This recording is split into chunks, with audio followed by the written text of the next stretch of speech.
Punks, goths, mods, and rockers are just some examples of people who have found themselves a part of the many different youth cultures that have arisen throughout the 20th century. These cultures are associated with a particular fashion, behaviour, and/or ideology, whether it be the anti-establishment nature of the punk scene or the eerie and exotic fashion of the goth subculture. The mod subculture emerged in the late 1950s and early 1960s as a subculture of music and fashion. Mods, or modernists, originated in London in the late 1950s as the post-war British economy was improving. The mod subculture was all about the modern styles and trends, whether it be clothes, technology, music, etc., and became a popular subculture during the swinging 60s. Drug use, particularly the use of amphetamines in nightclubs, were also closely associated with the mod culture. During this time, another popular subculture known as the rockers became rivals with mods and resulting in many, sometimes violent conflicts. In terms of fashion, men typically went for sophisticated looks such as tailor-made suits, Beatle boots, which were named due to their association with the Beatles attire, and as seen in the top right, and French New Wave style haircuts. Women typically went for short haircuts, little makeup, and miniskirts, as seen in the bottom left. A lot of mod fashion and trends took influence from European countries like Italy and France, with a big example being the popularity of scooters, which were influenced by Italian culture. Musically, the most popular genres among mods were modern jazz, soul, and R&B, with artists such as Miles Davis, Charlie Parker, and Muddy Waters being among the most popular. The music typically consisted of fast tempos with complex harmonic structures and virtuosic melodies and rhythms.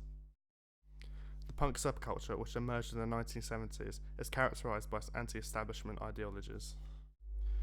Typically, punks support and promote individual freedom and DIY ethics, as well as the idea of anti-corporation and non-conformity to social norms, as expressed through many mediums such as fashion and music.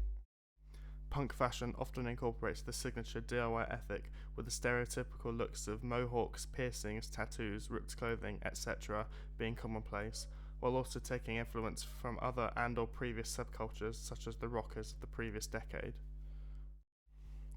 These punk ideologies carried over into punk rock music, which further emphasized the DIY nature of punk, with bands such as the Sex Pistols, The Clash, and the Ramones.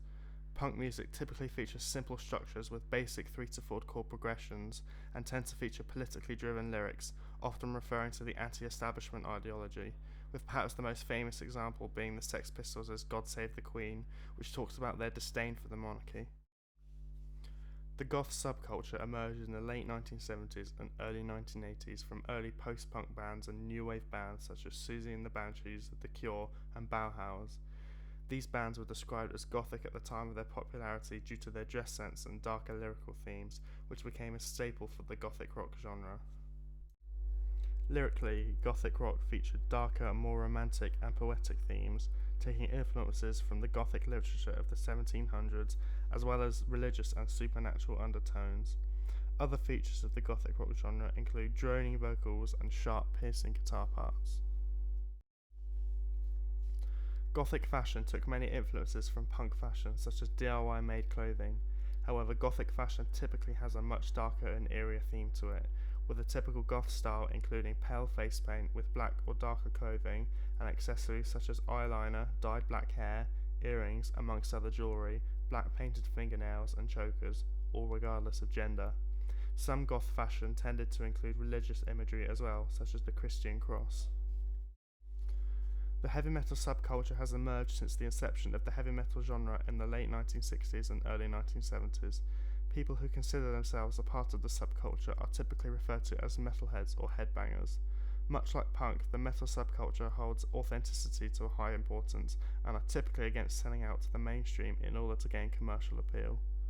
Stereotypical aspects of the heavy metal subculture include long hair, tattoos, and an association with drink and drug abuse.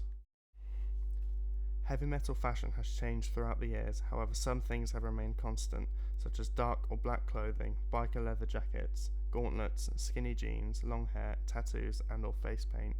Bands that incorporate these typical fashion looks include Black Sabbath, Metallica, and Judas Priest. Heavy metal music itself often consists of loud, overdriven guitars, heavy use of dissonances such as the tritone, fast and/or complex drum rhythms, and more often than not, one or more complex guitar solos. Lyrically, heavy metal music tends to cover taboo topics such as sex and drugs, with an example being the 1986 Metallica song Master of Puppets, which talks about the struggles of drug addiction.